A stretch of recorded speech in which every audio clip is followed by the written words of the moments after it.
여러분 안녕하십니까? 광주 MBC 뉴스투데이 시작합니다. 먼저 오늘의 주요 뉴스입니다. 제45주년 5.18 민주화운동 기념식이 계엄과 탄핵, 파면 여파로 사상 처음으로 대통령 궐의 상태에서 거행됐습니다.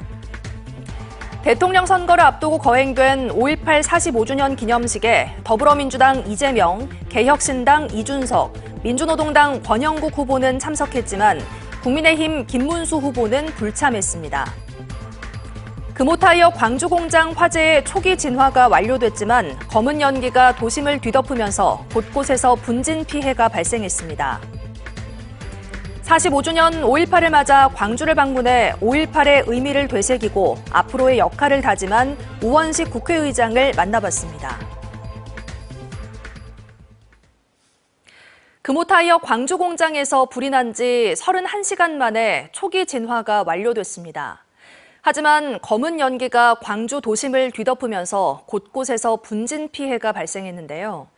연기가 앞으로 이틀은 더 지속될 것으로 보여 당분간 주민들의 피해가 이어질 전망입니다. 천홍희 기자가 현장 취재했습니다.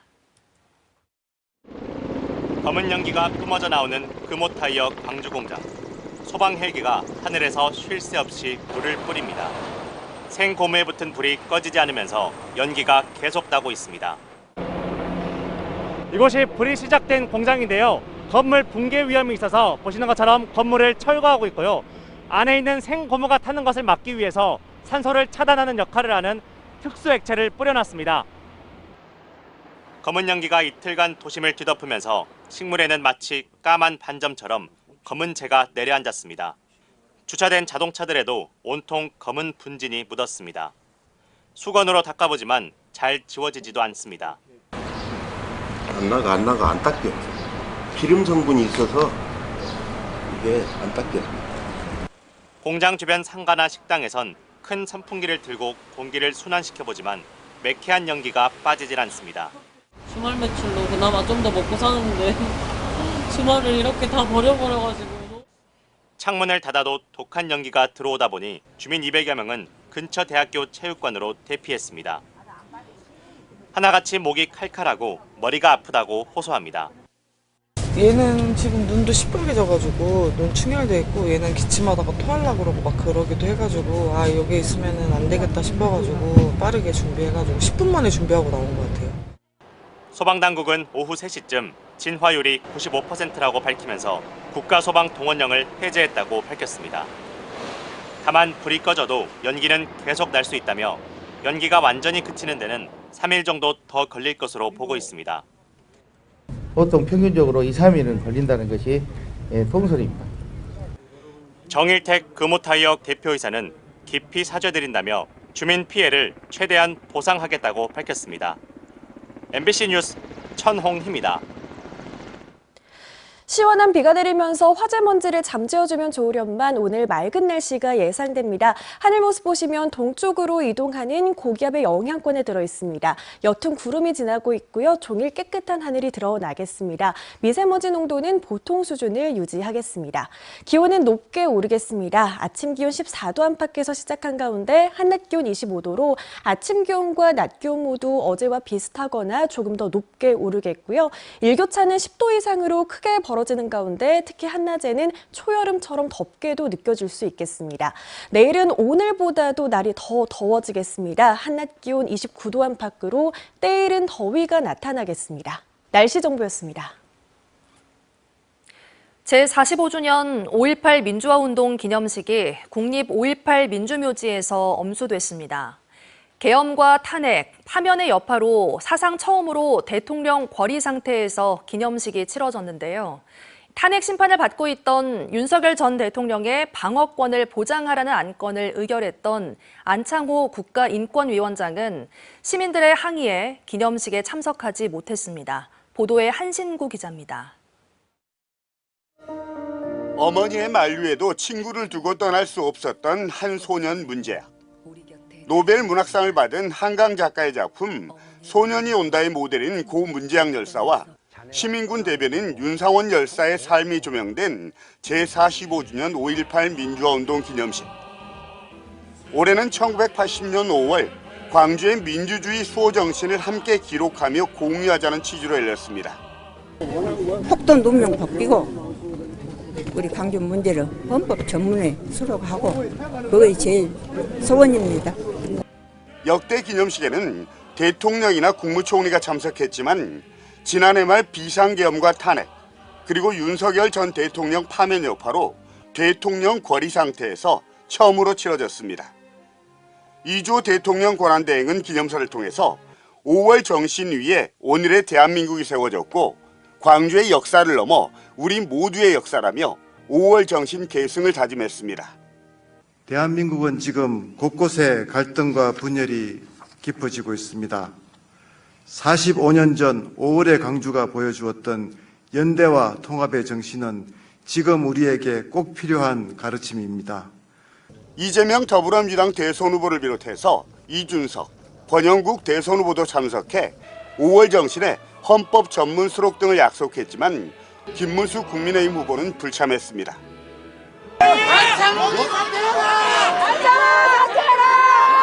윤석열 전 대통령 방어권 보장을 권고 의결했던 안창호 국가인권위원장은 기념식장에 참석했다가 시민들의 거센 항의를 받고 되돌아갔습니다. MBC 뉴스 한신구입니다. 앞서 보신 것처럼 각 정당의 대선 후보들도 5.18 민주화운동 기념식에 참석했습니다. 더불어민주당 이재명 후보는 5.18 기념일에 맞춰 개헌 공약을 발표했고 다른 후보들 역시 5.18 정신의 헌법 전문 수록에 대한 긍정적인 입장을 보였는데요. 국민의힘 김문수 후보는 기념식에 불참했고 국민의힘은 논평을 통해 5.18 정신 헌법 전문 수록을 약속했습니다. 이어서 김초롱 기자의 보도입니다. 5.18 민주화운동 45주년 정부 기념식에 정치권이 집결했습니다. 이재명 더불어민주당 대선 후보는 대통령 4년 연임제와 결선 투표제 등을 주요 내용으로 한 개헌 공약을 발표했습니다. 지역과 관련해서는 5.18 정신의 헌법 수록, 지방자치 강화 등이 포함됐습니다. 광주 5.18 정신을 반드시 헌법 전문에 수록해야 합니다. 그리고 시대 변화에 맞추어서 기본권도 강화해야 하고 특히 자치와 분권을 좀 더 확대할 필요가 있습니다. 이 후보는 빠르면 내년 지방선거, 늦으면 오는 2028년 총선까지 개헌이 가능할 것으로 보고 있습니다.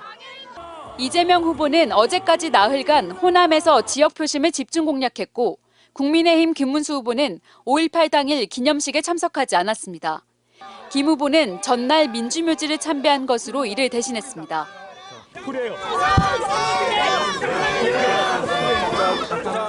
지역 여론이 좋지 않았던 탓인지 김 후보는 전야제도 불참했습니다. 다만 국민의힘은 논평 등을 통해 5.18 정신 헌법 전문 수록을 약속했습니다. 개혁신당 이준석 후보는 개헌이 추진된다면 이를 긍정적으로 검토하겠다는 입장입니다. 헌법 전문에 꼭 수록해야 된다는 입장과 또 한편에 이렇게 되면 열거식으로 모든 우리의 민주주의의 과정을 다 열거하는 것이 과연 옳냐라는 주장이 있습니다. 그런데 저는 그에 대해서 열어놓고 보기 때문에 긍정적이라 하는 것이지. 민주노동당 권영국 후보 역시 5.18 기념식에 참석했고 자신의 SNS를 통해 5.18 정신 헌법 수록을 강조했습니다.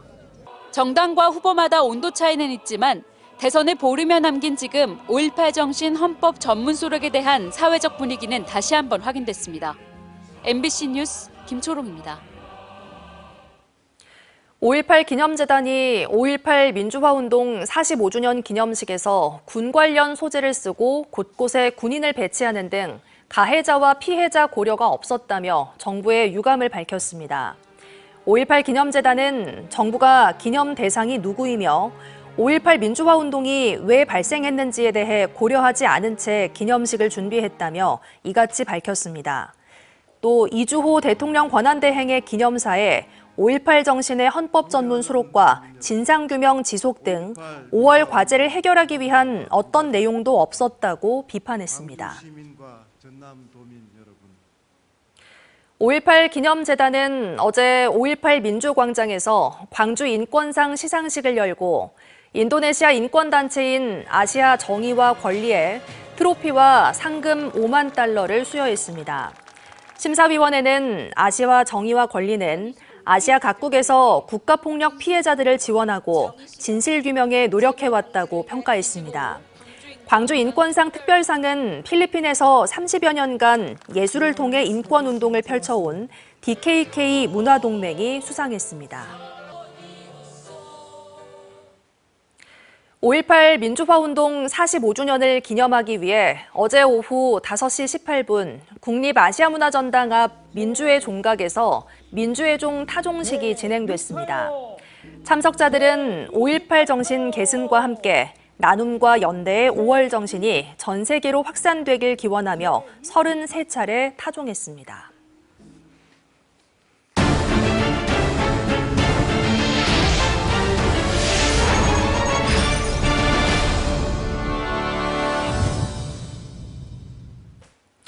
순천 봉화산 인근에 꽃사슴이 자주 출몰하고 있습니다. 문제는 외래종인 꽃사슴이 농작물과 산림을 훼손하고 무덤까지 파헤치고 있다는 건데요.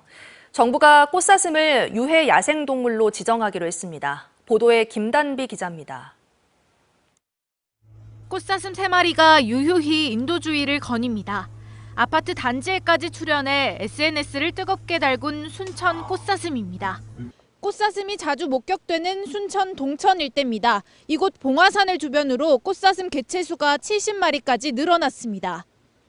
주민들은 목격담을 쏟아냅니다.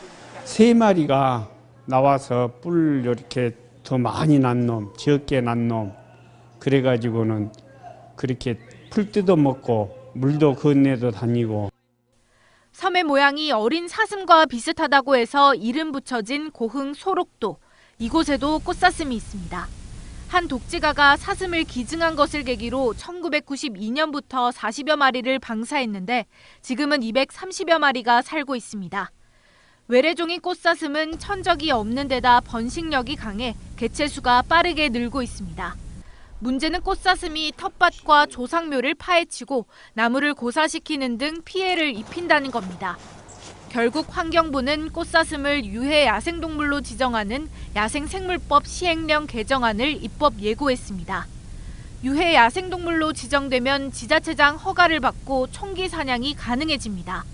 이를 두고 아쉽다는 반응도 나옵니다. 우리는 운동 댕기면서 본 게 좋기는 좋더만 해도 다 사람들이 보려고 또 오고. 지자체는 대응에 나섰습니다. 순천시는 유해 야생동물 포획 포상금 관련 예산 확보를 계획 중에 있고 고흥군도 개체수 조절 방안을 고민하고 있습니다. 하지만 일부에서는 생태계 보호를 위해 포획은 최소한으로 해야 한다는 목소리와 처리 방법 등 세부적인 지침이 필요하다는 의견도 제시됩니다. MBC 뉴스 김담희입니다. 장흥군이 지방소멸에 대응하기 위해 조성한 농산어촌 유학마을이 주목받고 있습니다. 인구가 늘면서 폐교 위기에 놓였던 학교는 물론 지역에도 활기가 돌고 있습니다. 박종호 기자가 보도합니다. 인구 56명이 살고 있는 전남 장흥군 장평면의 한 마을.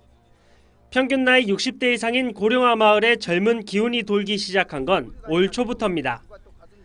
장흥군이 지방소멸 위기에 대응하기 위해 폐교된 초등학교 부지에 모듈러 주택 10동을 지어 농산어촌 유학마을을 조성한 겁니다. 냉장고와 TV 등 모든 시설이 갖춰진 주택의 월세는 한 달에 12만 원 수준. 지난 3월 전국에서 10가구, 34명의 가족이 장흥으로 이주했습니다. 산을 보면서 풍경 너무 아름답지 않아? 이런 얘기를 했는데 저희 첫째 아들이 그러는 거예요.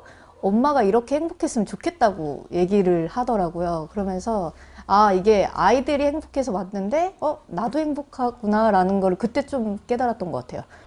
유학마을이 들어서면서 폐교 위기에 놓인 인근 학교들도 활기를 되찾았습니다.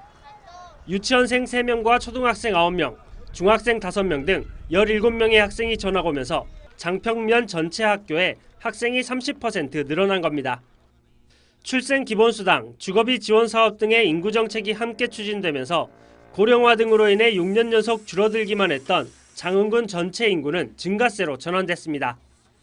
일단은 첫째는 저희 입장에서는 인구 유입이 가장 큰 목적으로 지금 떠오르는 부분이 있고요. 그리고는 지금 지역의 학교들이 많이 사라지고 있지 않습니까? 그래서 작은 학교를 좀 살려보자 학교가 사실은 이 지역의 중심이 되는 경우가 굉장히 많거든요. 그래서 내년 3월 입주를 목표로 인근 우산리의 폐교에도 6가구 규모의 두 번째 유학마을이 추가로 조성될 예정. 장흥군은 장평면 전체를 유학마을의 중심지로 조성해 나가겠다는 구상입니다. MBC 뉴스 박정호입니다.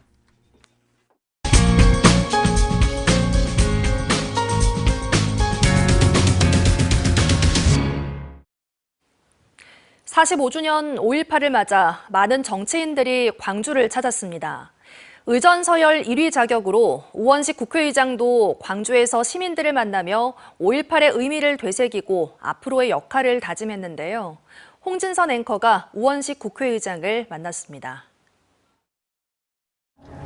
의장님 안녕하십니까? 네, 안녕하세요. 네. 반갑습니다. 현직 대통령의 거리 상황으로 국가의전 서열상 가장 높은 자격으로 5.18 전야제 그리고 기념식에 공식 참석하게 되셨습니다. 개인적으로 감회가 참 남다르실 것 같은데 어떠십니까? 지난 12월 3일 비상계엄이 있었고 그 비상계엄이 우리 국민들한테 주는 피해가 얼마나 컸는지를 우리가 5.18 때 너무나 잘 봐서 그래서 우리 국민들이 국회가 나서서 이번에 비상계엄을 해제를 했잖아요.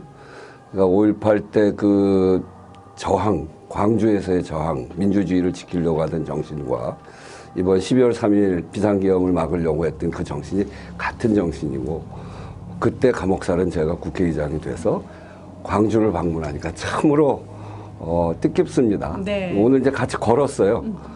12.3 계엄 당시 얘기 돌아가 보도록 하겠습니다. 사실 그때 밤에 뉴스를 보면서 광주 시민들은 본능적으로 45년 전을 떠올리면서 물리적으로 몸이 떨려오고 두려워서 잠을 한숨도 이루지 못했다는 분들이 많으셨거든요. 그리고 그 새벽에 의장님께서 두드리시는 계엄 해제 의결 그 의사봉에 정말 그래도 됐구나라고 하면서 안도를 하셨기 때문에 의장님을 바라보는 광주 시민들의 마음들이 참 따뜻해요. 네. 그때 그 순간 얘기를 좀 해볼까요?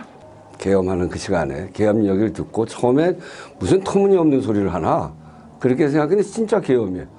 첫 장면, 머릿속에 들어온 첫 장면이 광주였어요. 네. 그래서 꼭 계엄 해제해야 되겠다. 그리고 그거는 국회가 할 수 있는데 내가 국회의장이어서 회의를 소집할 수 있는 권한이 나밖에 없는데 국회로 가야 되겠다. 많은 사람들이 광주를 이미 알고 그랬기 때문에 이번 비상계엄을 바로 우리 국민들이 국회 앞으로 다 와서 국회를 지켜줬잖아요. 네. 그분들이 다 광주와 같은 피해 이건 다시 있어서는 안 된다. 민주주의가 쓰러지는 걸 보면 안 된다. 네. 이런 마음들이었기 때문에 시민들이 그렇게 모였던 거고 저 역시 책임을 지고 있는 사람이었기 때문에 더 그랬습니다만 당연히 담도 넘고 어떤 장애라도 뚫고 들어와서 비상계엄 해제하는데 제가 맡은 책임을 다 했어야 맞았고 그렇게 한 거죠. 그래요. 이제 세계가 우리의 민주주의를 보고 배우는 그런 때가 아니겠습니까? 5.18 기념식에서 그런 의미에서 의장님께서 기념사로 어떤 말씀을 하실까 기대를 많이 하고 있었어요. 그런데 보훈처의 결정 때문에 못 듣게 됐거든요. 저는 그런 얘기하고 싶었어요. 앞에 얘기했던 광주 정신이 얼마나 우리 사회에 깊게 민주주의를 만들어낸 정신인가. 여러 가지 어려움이 있어도 이미 그런 우리 역사에 큰 기여를 하신 그 분들이다. 그래서 그 아픔을 잘 기억하고 아픔을 치유하는 대로 가야 된다. 두 번째는 이렇게 생명을 잃었는데 국가가 왜 이 생명을 보호하지 못했는가. 그리고 이것을 앞으로 보호하게 하려면 어디를 바꿔야 하는가. 그 얘기하고 싶었어요. 네. 그게 사회 대개혁이죠.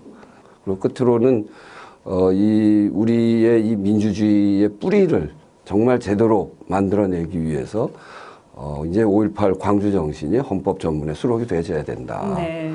그것이 그동안 우리 민주주의를 위해서 바쳐온 많은 희생 그리고 고통 이것을 우리 국가가 영원히 기억하는 길이다. 이렇게 생각하고 그런 정도의 이야기를 하고 싶었습니다. 자연스럽게 조금 전에 헌법 전문 얘기하셨는데요. 헌법 전문에 5.18 정신을 담는 것은 이제 광주를 넘어서 국가적인 과제가 되었습니다. 앞으로의 계획이라든지 의장님이 거기에서 어떤 역할을 하고 싶으신지 말씀 듣고 싶습니다. 그 5.18 정신을 헌법 전문에다가 넣자고 하는 거는 정파 간 이견이 없습니다. 그래서 그런 전혀 그거에 대한 다른 의견이 없기 때문에 이제 새로운 정부가 들었으면 이 문제에 관해서 아주 활발하게 논의가 될 거고요. 그런 논의를 토대로 해서 네. 국회의장이 할 수 있는 역할을 최선 다해서 해야 되겠죠. 네. 광주 MBC 시청자들께서 의장님 만나 뵙고 참 반가워하고 계실 텐데 마지막으로 한 말씀 부탁드립니다. 네, 우리 광주 MBC 시청자 여러분들이 이렇게 관심 갖고 지켜봐 주셔서 저도 민주주의를 위해서 역할할 수 있었던 영광이 있었습니다. 이런 민주주의를 지켜나가는 일이 늘 쉽지만은 않습니다만 국민들의 관심, 국민들의 힘에 의해서 만들어지는 것이기 때문에 앞으로도 이 광주 MBC 시청자 여러분들께서 크게 관심을 가지고 눈 크게 뜨시고 우원식 국회의장이 잘하는지 못하는지 지켜봐 주시기 바랍니다. 네. 감사합니다. 의장님 귀한 시간 감사합니다. 네.